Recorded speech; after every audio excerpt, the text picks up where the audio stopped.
Hello friends, मैं आपका इस यूट्यूब चैनल पे स्वागत करता हूँ। फ्रेंड्स, आज हम पढ़ने वाले हैं 25 इडियम एंड फ्रेजेस। ये इडियम एंड फ्रेजेस हम पढ़ेंगे ग्रीक मैथोलॉजी से, स्टोरी बना के और एग्जाम्पल से। मतलब हम 3 टाइप से इस इडियम एंड फ्रेजेस को लर्न करेंगे। तो पहला हमारा इडियम है एखिलीज हील। एखिलीज हील का मतलब क्या होता है? Weak point. Weak point, Achilles heel का मतलब होता है वीक पॉइंट। तो इसको हम कैसे याद रखेंगे? According to Greek mythology, Troy एक नगर था। उसमें एखिलीज नाम का एक महान योद्धा रहता था।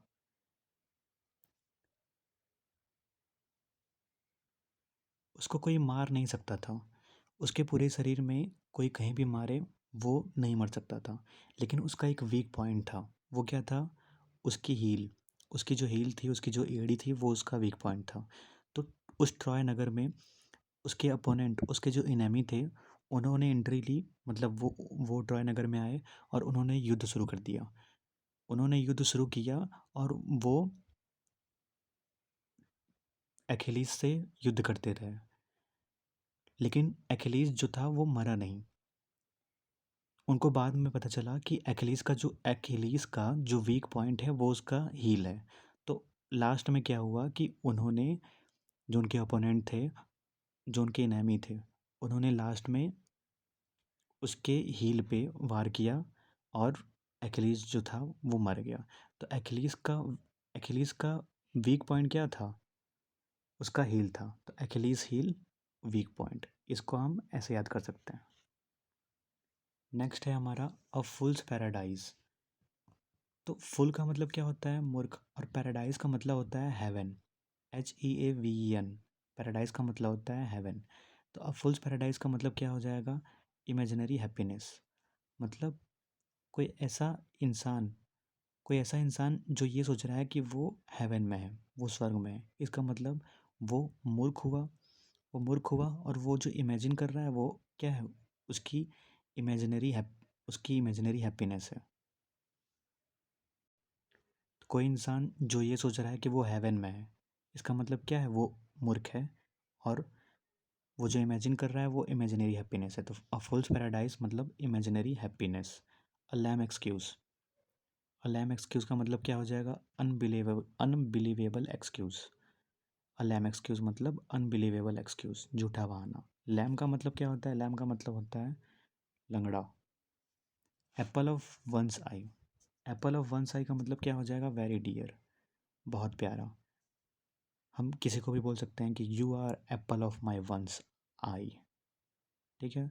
तो वो क्या हो जाएगा? सामने वाला वेरी डियर, वो हमारे लिए बहुत प्यारा है। A hue and cry. A hue and cry का मतलब है general outcry. A hue and cry का मतलब ही होता है, इसका मीनिंग ही होता है जनरल आउटक्राई। इसको हम सेंटेंस से समझते हैं। अ ह्यू एंड क्राई का मतलब होता है जनरल आउटक्राई। तो सेंटेंस में इसका यूज़ कैसे करेंगे? Just as the show ended, he heard a hue and cry outside. तो सेंटेंस में इसका यूज़ ये हो जाएगा कि जैसे ही शो एंड हुआ, ही हर्ड, उसने सुना, huge hue and cry outside. मतलब आउटसाइड, बाहर उसने बहुत ही ह्यूज शोर सुना, बहुत ही बड़ा शोर सुना। नेक्स्ट है a snake in the grass. इसका मतलब होता है अ हिडन डेंजर या फिर a hidden enemy, an unrecognizable danger. तो a snake in the grass का मतलब होता है अ हिडन डेंजर या फिर अ हिडन इनेमी। जैसे मान लीजिए कि ग्रास में स्नेक छुपा हुआ है और आप वहाँ पे गए और अचानक वो निकल के आपको काट लिया। तो वो क्या हो गया? वो हिडन इनेमी था जिसने अचानक आपके ऊपर हमला किया। ठीक है? तो a snake in the grass का मतलब हो जाएगा कि ग्रास में क्या है? स्नेक है और वो आपका क्या है? हिडन इनेमी है। A snake in the grass का मतलब अ हिडन इनेमी। अ बोतल नेक। अ बोतल नेक का मतलब हो जाएगा ऑब्स्टिकल। ऑब्स्टिकल का हिंदी जो होता है वो बाधा होता है। तो बोतल की नेक में क्या लगा होता है? बोतल की नेक में लगा होता है उसका ढक्कन। तो वो जो ढक्कन लगा होता है उस बोतल में, वो हमारे लिए क्या होता है, ऑब्स्टिकल होता है। क्यों होता है? क्योंकि उसके बिना हम बोतल में जो भी है उसको हम पी नहीं सकते। तो बोतल की नेक पे ढक्कन लगा हुआ है, तो उस ढक्कन को हम क्या करेंगे, खोलेंगे और उस बोतल को हम अपने मुंह में लगाएंगे, तो वो ऑब्स्टिकल क्या हो जाएगा, हट जाएगा। तो बोतल के नेक पे क्या है, ऑब्स्टिकल है, तो अब बोतल नेक का हो जाएगा obstacle. A man of weight, a man of weight का मतलब होता है अ मैन ऑफ इम्पोर्टेंस, मतलब एक ऐसा आदमी जिसकी बातों में क्या है, वेट है, जिसकी बातों में वजन है। तो एक ऐसा आदमी जिसकी बातों में वजन है, वो क्या होता है, वो सबके लिए ही इम्पोर्टेंट होता है। ठीक है, तो अ मैन ऑफ वेट का मतलब क्या हो जाएगा, अ मैन ऑफ इम्पोर्टेंस। फ्रेंड्स, यहाँ पे जो हिंदी लिखी हुई है इस पे कम ध्यान हमें देना है, और मैं जो बोल रहा हूँ उस पे आपको ज़्यादा ध्यान देना है।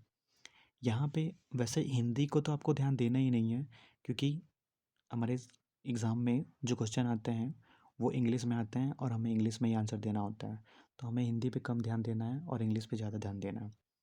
A square peg in a round hole, इसका मतलब क्या होता है, a person unsuited the position he feels, मतलब इसको हम याद कर सकते हैं स्टोरी से, थोड़ा बहुत स्टोरी बना के हम इसको याद कर सकते हैं। अ स्क्वायर पेग, इसको हम बना लें अ स्क्वायर बॉक्स। एक स्क्वायर बॉक्स है, उसको हम क्या कर रहे हैं, राउंड होल में डाल रहे हैं। एक स्क्वायर बॉक्स है और उसको हम क्या कर रहे हैं, राउंड होल में डाल रहे हैं। तो वो स्क्वायर बॉक्स है तो राउंड होल में तो जाएगा नहीं वो। अगर दोनों की साइज़ सेम है तो वो स्क्वायर बॉक्स राउंड होल में नहीं जाएगा। तो इससे इससे क्या निकल के आएगा कि a person unsuited the position he feels, मतलब एक ऐसा पर्सन जिसने अपनी पोजीशन चेंज कर दी है और वो अनकंफर्टेबल फील कर रहा है। ठीक है, उसकी जो पोजीशन है वो अनसूट हो गई है, उसको सूट नहीं कर रही है, तो a person unsuited the position he feels. Next है हमारा एडम्स एल। एडम्स एल का मतलब होता है ऑर्डिनरी वाटर, साधारण जल। तो एडम्स एल, एल एल जो है वो शराब को बोलते हैं। तो पुराने पुराने ज़माने में क्या होता था कि शराब नहीं थी, पुराने ज़माने में सिर्फ वाटर ही था। और एडम, ईसाई धर्म के अनुसार जो एडम है वो पहला पुरुष था। ठीक है, तो पुराने ज़माने में एल का मतलब क्या होता है, शराब। तो पुराने ज़माने में बियर या फिर शराब तो हुआ नहीं करती थी, सिर्फ पीने में क्या था, वाटर था। तो एडम का एल, एडम का एल मतलब एडम का वाटर, एडम का वाटर मतलब ऑर्डिनरी वाटर, साधारण जल, इसको हम ऐसे याद कर सकते हैं। अ storm in a tea cup, a storm in a tea cup, इसको हम याद कर सकते हैं। इसका जो मीनिंग होता है वो ये होता है, much excitement over something trivial, मतलब तुच्छ बात पर हंगामा या फिर छोटी बात पर हंगामा। तो इसको हम याद कर सकते हैं, मान लीजिए कि एक हस्बैंड और एक वाइफ है। वाइफ क्या करती है कि कप में टी लेके आती है, और जैसे ही टी लाके रखती है, जैसे ही टी लाके रखती है अपने हस्बैंड के सामने, वैसे ही क्या होती है, उसमें मक्खी गिर जाती है। अब मक्खी गिर जाती है और वो फड़फड़ाने लगती है। जब फड़फड़ाने लगती है कप में, तो हम कह सकते हैं कि कप में क्या आ गया, स्टॉर्म आ गया। अब कप में स्टॉर्म आ गया, उसके बाद झगड़ा शुरू हो गया। तो a storm in a tea cup, इसको हम याद कर सकते हैं, much excitement over something trivial, मतलब छोटी सी बात पर हंगामा शुरू हो गया। तो स्टॉर्म इन टी कप का मतलब क्या हो जाएगा, much excitement over something trivial, तुच्छ बात पर हंगामा। आल एगॉग, आल एगॉग का मतलब क्या हो जाएगा, रेस्टलेस, बेचैन को बोलते हैं। इसका हम सेंटेंस में यूज़ देखेंगे। किड्स आल एगॉग ओवर न्यू टॉयज़, जो किड्स होते हैं वो बेचैन होते हैं न्यू टॉयज़ लेने के लिए। नेक्स्ट है हमारा अ fair crack of the whip, इसका मतलब होता है अ पीरियड ऑफ इम्पोर्टेंस, मतलब अत्यधिक महत्व का समय या फिर अत्यधिक महत्वपूर्ण समय। अ fair crack of the whip, इसको हम स्टोरी से याद कर सकते हैं, मतलब इसको हम अपने से स्टोरी बना के याद कर सकते हैं। व्हिप का मतलब क्या होता है, चाबुक।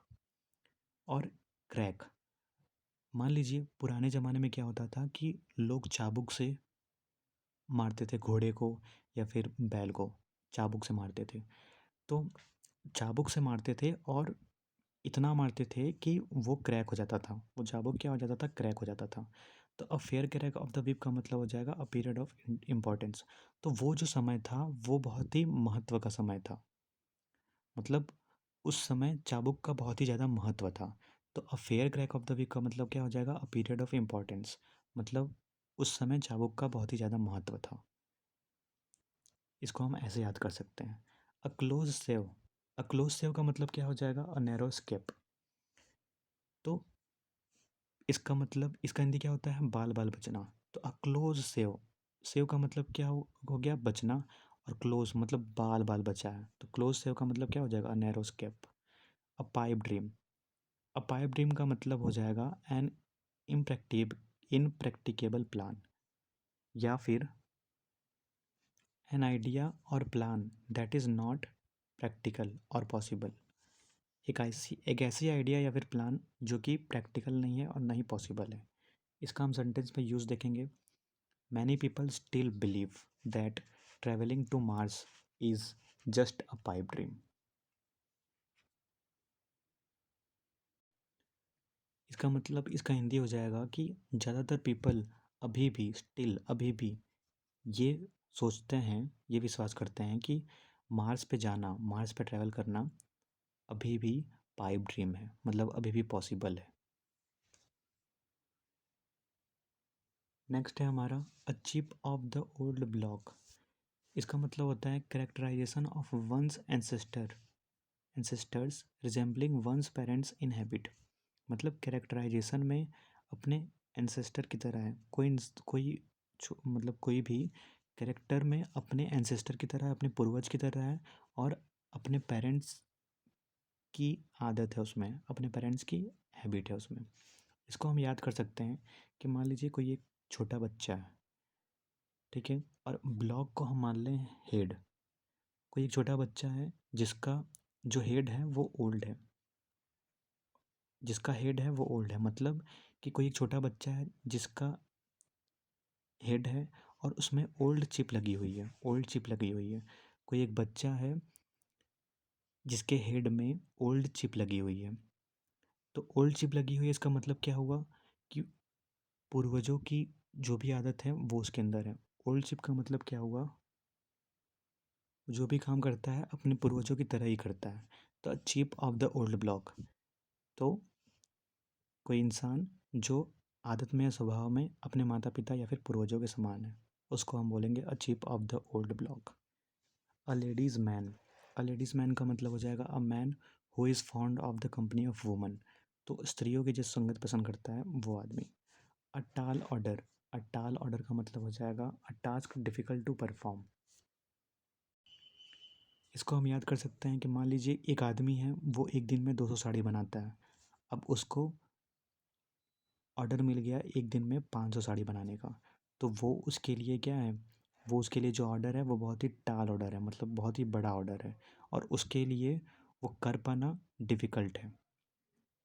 ठीक है, उसके लिए वो काम करना कर पाना क्या है, डिफ़िकल्ट है। तो a tall order, a task difficult to perform, कठिन कार्य। नेक्स्ट है हमारा a sop to Cerberus, a sop to सेरबरस।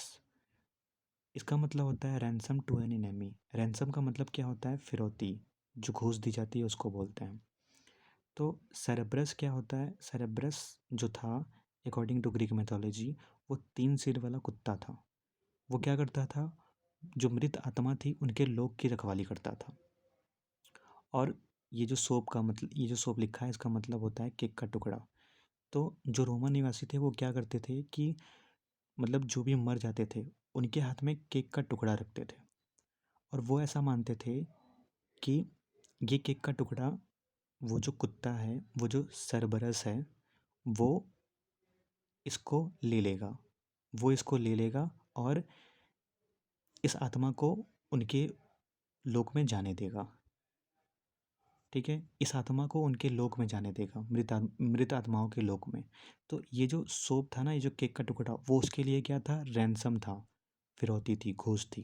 तो सोप टू सेरेब्रस का मतलब क्या हो जाएगा, रैंसम टू एन एनिमी, मतलब शत्रु को दी गई फिरौती। Baker's dozen. अब बेकर्स डजन का मतलब क्या होता है? 13। तो बेकर वो होता है जो बेकरी में काम करता है, ठीक है। और बेकरी में क्या मिलता है? ब्रेड मिलता है। बेकर क्या करता है? ब्रेड बेचता है। तो पुराने ज़माने में क्या था कि जो बेकर हुआ करते थे वो ब्रेड 13 दिया करते थे, ब्रेड को तौल के 13 दिया करते थे। पहले क्या होता था कि जो ब्रेड था वो काउंटिंग में मिलता था, तो ब्रेड को 13 दिया करते थे।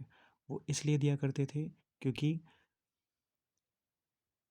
पुराने ज़माने में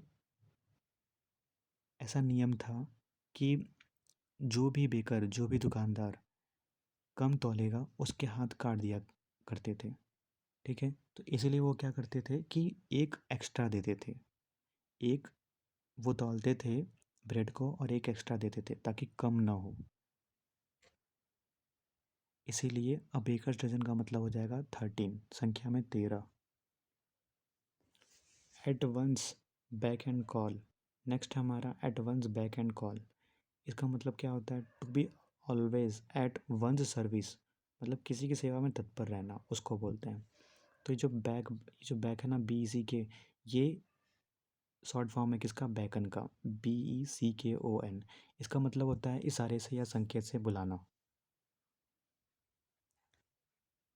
ये जो बैकन होता है ये एक वर्ब होता है। इसका मतलब होता है टू मूव योर हैंड। इसको हम इंग्लिश में भी बोल सकते हैं कि टू मूव योर हैंड और head in a way that tells someone to come nearer. इसका हम सेंटेंस में यूज़ देखेंगे। इस बैकन, ये जो बैकन वर्ड है इसका हम यूज़ देखेंगे। सी बैकन टू द वेटर, मतलब उसने क्या किया? वेटर को बुलाया। यहाँ पे ईडी लग जाएगा, she beckoned to the waiter. दूसरा सेंटेंस है हमारा, he beckoned to me as if he wanted to speak to me. He beckoned to me मतलब उसने क्या किया कि मुझे बुलाया, एज इफ ही वांटेड, क्योंकि वो चाहता था टू स्पीक टू मी, कि वो मुझसे बात करे। मतलब उसने इशारे से मुझे बुलाया क्योंकि वो चाहता था कि वो मुझसे बात करे। हम कह सकते हैं कि वो चाहता था मुझसे बात करना, ठीक है, इसीलिए उसने इशारे से मुझे बुलाया। तो at one's beck and call का मतलब क्या हो जाएगा कि कोई इंसान कोई इंसान आपकी सेवा में इतना तत्पर रहे कि एक इशारे पे ही वो तुरंत चला आए, ठीक है। तो at one's beck and call का मतलब क्या हो जाएगा? To be always at one's service, किसी की सेवा में तत्पर रहना। अ फुल्स इरेंट। अ फुल्स इरेंट का मतलब क्या हो जाएगा? अ यूजलेस अंडरटेकिंग। अ फुल्स इरेंट का मतलब अ यूजलेस अंडरटेकिंग या फिर अ यूजलेस टास्क, व्यर्थ कार्य को बोलते हैं अ फुल्स इरेंट। एन आई वॉस का मतलब क्या होता है? अ प्रिटेंस, बहाना, ढोंग को बोलते हैं, दिखावे को बोलते हैं pretence. Bag and baggages. Bag and baggages का मतलब क्या होता है? विद ऑल बिलोंगिंग्स, बोरिया बिस्तर समेत को बोलते हैं। नेक्स्ट है हमारा bear the palm, to be victorious, विजयी होना। मतलब कोई इंसान इतनी मेहनत कर रहा है, इतनी मेहनत कर रहा है अपने पाम से इतनी मेहनत कर रहा है और वो अपने पाम से हर एक चीज़ों को सह भी रहा है, हर एक कठिनाइयों को सह भी रहा है, तो विजयी वही होगा। युद्ध को जीतने के लिए जिसने अपनी पाम से ज़्यादा मेहनत की है, जिसने अपने पाम से ज़्यादा मेहनत किया है, ठीक है, जिसने अपने पाम से ज़्यादा मेहनत किया है मतलब ज़्यादा तीर चलाया है और अपने पाम से दर्द को सहा है, तो वही क्या होगा? टू बी विक्टोरियस, वही विजयी होगा। नेक्स्ट हमारा बिट अबाउट द बुश, मतलब to come indirectly to point, मतलब घुमा फिरा कर बात करना। इसको हम याद कर सकते हैं। बुश का मतलब होता है झाड़ी और बीट का मतलब होता है पीटना। मतलब कोई चीज़ झाड़ी में है और आप क्या कर रहे हैं? उस बुश के चारों तरफ पीट रहे हैं। कोई चीज़ झाड़ी में है और आप क्या कर रहे हैं कि उस झाड़ी के चारों तरफ पीट रहे हैं। मतलब आप मेन पॉइंट पर काम ही नहीं कर रहे हैं, उसके चारों तरफ काम कर रहे हैं, उसके अगल बगल काम कर रहे हैं। मतलब मेन पॉइंट पर बात नहीं कर रहे हैं, घुमा फिरा के बात कर रहे हैं। तो बीट अबाउट द बुश का मतलब हो जाएगा to come indirectly to point, घुमा फिरा कर बात करना। फ्रेंड्स, अगर वीडियो पसंद आया हो तो लाइक, सब्सक्राइब और शेयर ज़रूर करें। धन्यवाद।